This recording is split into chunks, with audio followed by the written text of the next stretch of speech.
Bonjour à tous, on se retrouve pour une première vidéo de l'histoire tout simplement. Et aujourd'hui, nous allons parler du château de Rambouillet, un château très peu connu mais qui a quand même de l'importance.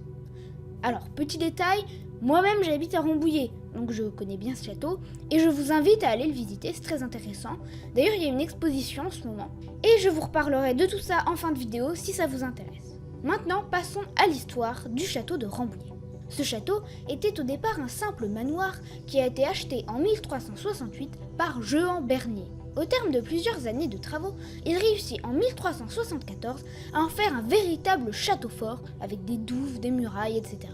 En 1384, le château est acheté à Guillaume Bernier, le fils de Jehan, par Regnault d'Angennes. Il restera dans la famille d'Angennes pendant 315 ans. Nous sommes à présent en 1425, c'est la guerre de 100 ans. Le château est incendié et pillé. Et pas qu'une fois. En tout, il fut pillé 3 fois de suite.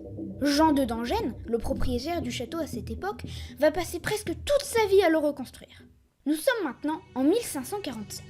La France est gouvernée par François Ier. Celui-ci séjourne à Rambouillet, où il adore chasser. La forêt est très giboyeuse. Mais le 31 mars, il commence à se sentir mal. Il s'installe dans sa chambre située dans la tour moyenâgeuse encore visible aujourd'hui, atteint de septicémie. Il s'éteint. Cette tour portera désormais le nom de tour François Ier. C'est en 1612 que notre château va enfin connaître son heure de gloire. Il est élevé au rang de marquisat par le roi Louis XIII. Entre 1670 et 1681, Charles de Sainte-Maure fait agrandir le domaine et redessiner les jardins. À ce propos, connaissez-vous Jean-Baptiste de la Quintinie ? Il créa des vergers au château de Versailles pour le roi Louis XIV. Et il en aurait justement créé un à Rambouillet.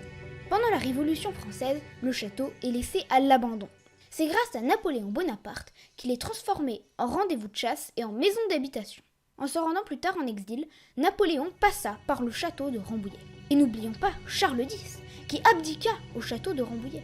Et bien voilà, j'espère que cette petite vidéo sur le château de Rambouillet vous a plu. Et maintenant, nous allons passer au coin lecture où je vais vous présenter un nouveau livre historique.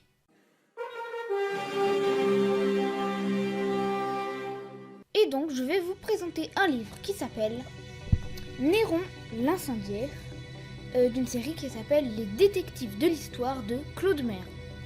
Alors, pour commencer, je vais vous lire le résumé. La ville brûle. 3 quartiers sont entièrement détruits, 7 autres en grande partie ruinés. 10 000 morts, 200 000 sans-abri. Tout démontre que l'incendie est volontaire. Néron accuse les chrétiens. Une enquête est ouverte. Les soupçons se portent sur l'empereur. Mais le mystère est encore loin d'être élucidé. Donc je l'ai lu, c'est un livre très intéressant. C'est vraiment arrivé sous le règne de Néron. Il y a eu un énorme incendie qui a ravagé la ville de Rome. Et à l'époque, on a accusé Néron d'avoir voulu détruire Rome pour la reconstruire à son image. On sait tous qu'il était un peu fou.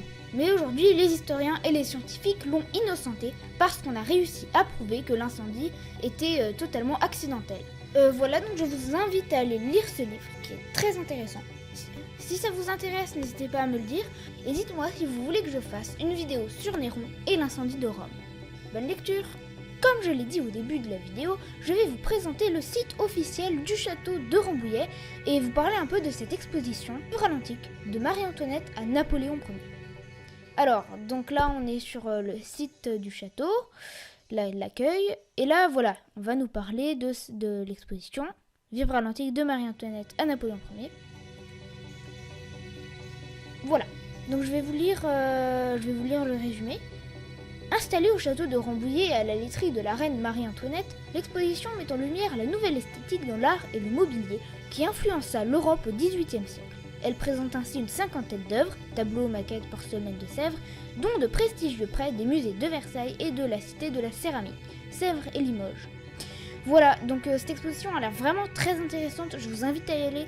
Moi-même, je vais essayer d'y aller, mais pendant ces vacances, ça va être chaud, parce que je vais aller à l'exposition Napoléon, la halle de la Villette, et je vais aller chez mes grands-parents, ma famille, tout ça.